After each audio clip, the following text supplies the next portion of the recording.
Assalamualaikum warahmatullahi wabarakatuh. Saya di sini akan mempresentasikan hasil analisis asesmen di ruang kelas. Nah, saya adalah Mamila Putri Absari, mahasiswa PPG Prajabatan kelas IPA 8 untuk memenuhi mata kuliah pemahaman peserta didik dan pembelajarannya.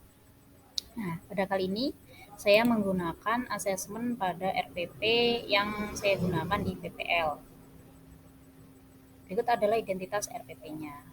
Jadi mata pelajarannya adalah ilmu pengetahuan tentunya, ilmu pengetahuan alam, kemudian kelasnya kelas 9 dengan kompetensi dasar 3.4 menjelaskan konsep listrik statis dan gejalanya dalam kehidupan sehari-hari, termasuk kelistrikan pada sistem syaraf dan hewan yang mengandung listrik.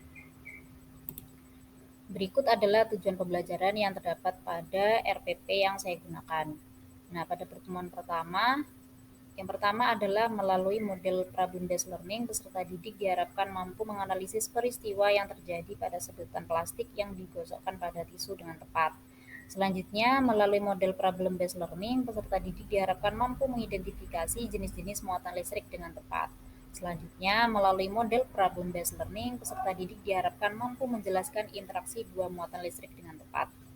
Yang terakhir, melalui model problem-based learning, peserta didik diharapkan mampu menghitung besarnya gaya Coulomb dengan tepat. Nah, pada pertemuan kedua, yang pertama tujuan pembelajarannya adalah melalui model discovery learning, peserta didik diharapkan mampu menghitung besar medan listrik dengan tepat. Selanjutnya, melalui model discovery learning, peserta didik diharapkan mampu menjelaskan faktor-faktor yang mempengaruhi besar gaya Coulomb dan muatan listrik dengan tepat. Sedangkan pada pertemuan ketiga, tujuan pembelajaran yang pertama adalah melalui model direct instruction, peserta didik diharapkan mampu menganalisis beda potensial dari benda bermuatan dengan tepat. Selanjutnya, melalui model direct instruction, peserta didik diharapkan mampu menghitung beda potensial listrik dengan tepat. Yang selanjutnya, melalui model direct instruction, peserta didik diharapkan mampu mengidentifikasi bagian sel syaraf dengan tepat. Selanjutnya, melalui model direct instruction, peserta didik diharapkan mampu menjelaskan fungsi akson atau neurit dengan tepat. Yang terakhir, melalui model direct instruction juga, peserta didik diharapkan mampu menjelaskan tentang prinsip kelistrikan pada sel syaraf manusia dengan tepat. Nah, pada pertemuan yang keempat, tujuan pembelajaran yang pertama adalah melalui model discovery learning, peserta didik diharapkan mampu mengidentifikasi hewan-hewan yang menghasilkan listrik dengan tepat. Dan juga yang terakhir, melalui model discovery learning, peserta didik diharapkan mampu menyebutkan sistem khusus pada hewan yang dapat menghasilkan listrik dengan tepat. Nah, berikut adalah tujuan pembelajaran yang hendak dicapai pada RPP tentang listrik statis dalam kehidupan sehari-hari. Nah, asesmen yang saya pilih adalah jenis asesmen sumatif, di mana asesmen ini biasanya digunakan untuk pada akhir pembelajaran. Selanjutnya, bentuk asesmennya yaitu berupa soal tertulis dalam bentuk ulangan harian. Nah, analisis yang pertama, bagian dalam asesmen yang menunjukkan kesesuaian dengan tahapan perkembangan peserta didik. Nah, dalam soal yang ada dalam asesmen memperhatikan gaya belajar didik yang bermacam-macam, minat juga dan perkembangan kognitif mereka. Sehingga soal yang disajikan dalam berbagai variasi. Tidak hanya dalam bentuk teks saja, akan tetapi juga dikombinasikan dengan penyajian gambar. Hal tersebut dapat dilihat pada gambar di samping. Jadi, asesmen dalam soal tertulis ini, tepatnya pada soal ulangan harian, itu menggunakan variasi tipe soal. Ada yang dalam bentuk teks dan juga ada yang dalam bentuk gambar. Karena menyesuaikan dengan gaya belajar maupun minat dan juga perkembangan kognitif dari peserta didik. Selanjutnya ada tipe soal lainnya yang bergambar seperti ini. Selanjutnya ada juga gambar konkret yang menyajikan gambar hewan penghasil listrik. Sehingga dengan adanya gambar konkret ini diharapkan peserta didik lebih mudah dalam memahami soalnya. Selanjutnya, analisis yang kedua, bagian dalam asesmen yang menunjukkan kesesuaian dengan aspek lingkungan budaya dan karakteristik peserta didik.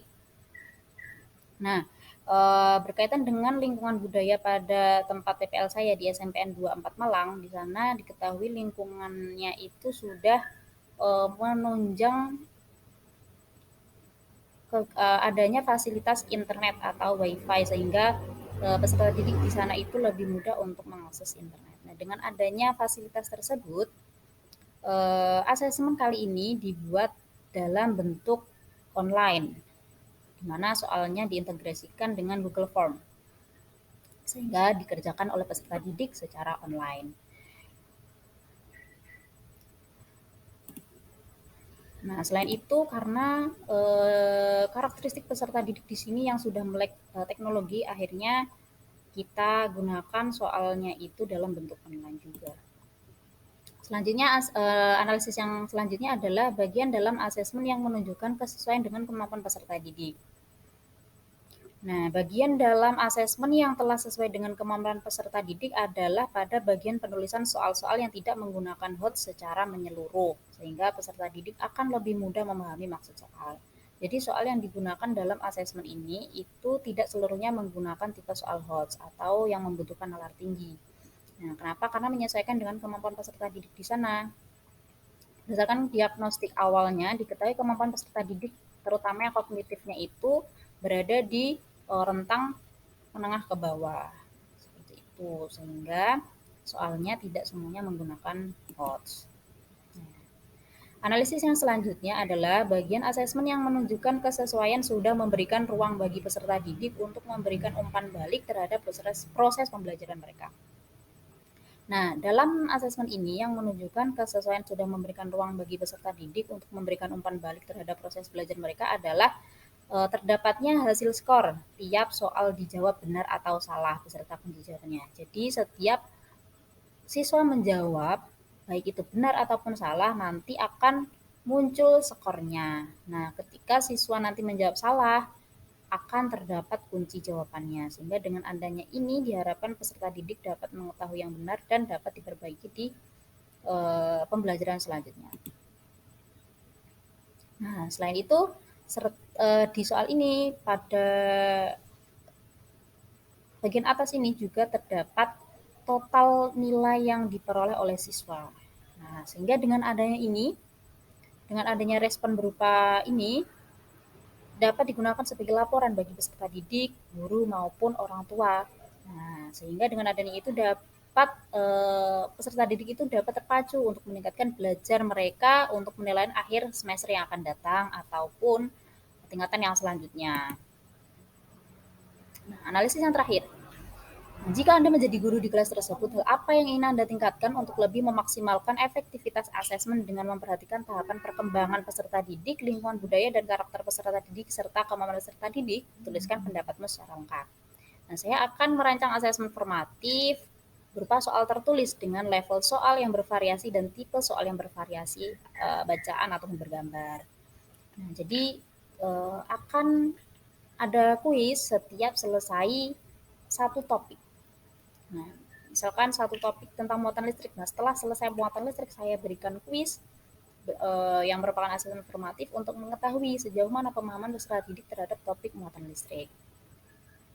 Nah, selain itu juga, saya juga akan menyajikan soal dalam media yang mudah diakses dan juga tentunya interaktif untuk peserta didik. Nah, seperti Google Form ataupun Quizzes. Serta saya akan merancang soal yang terpusat pada peserta didik, terpusat pada tujuan pembelajaran, maksudnya dengan bentuk pertanyaan yang sekiranya dapat mudah dipahami oleh peserta didik. Nah, jadi soalnya nanti tidak keluar dari tujuan pembelajaran yang hendak dicapai. Nah, seperti tujuan awal dari asesmen sendiri digunakan untuk mengetahui ketercapaian dari tujuan pembelajaran. Seperti itu.